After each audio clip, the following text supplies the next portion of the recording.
আসসালামু আলাইকুম রহমতুল্লাহ বারাকাতু। এক ইন্ডিয়ার দাদা কি বলে পুরো ভিডিওটা শুনুন। আর আপনার কাছে অনুরোধ, আপনার দাদাকে কিস্তি দিবেন না, পুরো ভিডিওটা দেখার অনুরোধ রইল এবং শেয়ার করে দিবেন যেন দাদা অব্দি পচাই।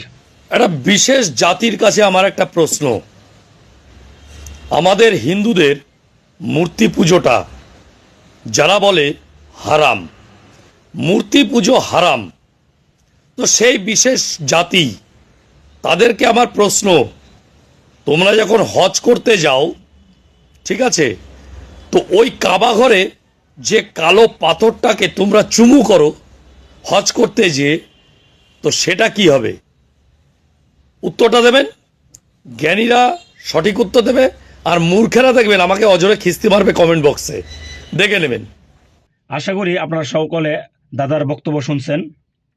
এখন দাদার প্রশ্ন উত্তর দেব ইনশাল্লাহ।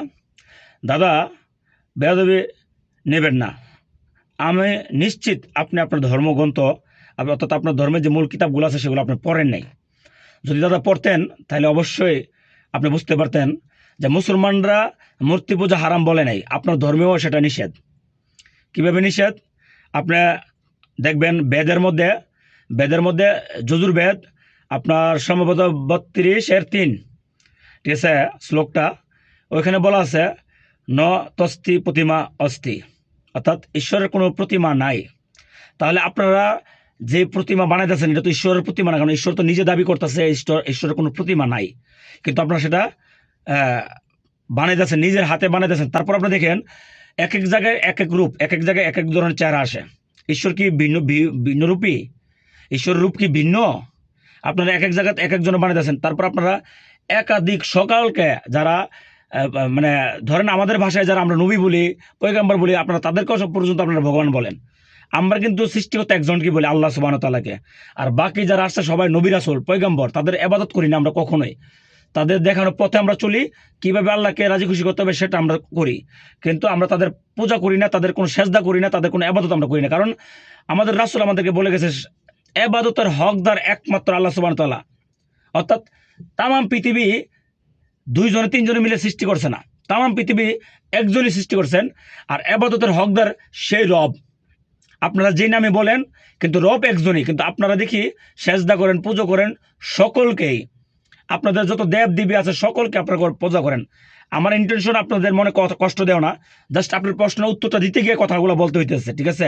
আশা করি সকলে বুঝতে পারবেন, নেগেটিভলি নেবেন না কেউ, কারণ কারোরও ধর্ম আঘাত দিয়ে কথা বলা আমার ধর্মের মধ্যে নিষেধ। জাস্ট কথার প্রেক্ষিতে আমি কথাটা বলতেছি।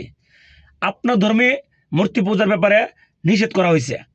এরপরে আসেন, আপনি আমাকে বলতেছেন যে আপনারা কাবা ঘরের ওই আসোয়া পাথরের চুমু দেন কেন? ভাই, চুমু দেওয়া কি আবাদত? আমরা যদি পাথরের চুমু দিই কি আবাদত? চুমু তো আমাদের মা বাবা সবার কপালে চুমু দিই। কেন দেই? কারণ রাসূল সাল্লাল্লাহু আলাইহি ওয়াসাল্লাম বলছে বাবার কপালে চুমু দেওয়ার জন্য, মার কপালে চুমু দেওয়ার জন্য, সন্তানের কপালে চুমু দেওয়ার জন্য, এই জন্য আমরা চুমু দিই। এটা কি আবাদত? এটা হচ্ছে রাসূলের আদর্শ, রাসূলের সুন্নাহ। রাসূল সাল্লাল্লাহু আলাইহি ওয়াসাল্লাম যদি ওই পাথরকে যদি চুমু না দিত, আমরা তো ওই পাথরের দিকে তাকাইতাম না।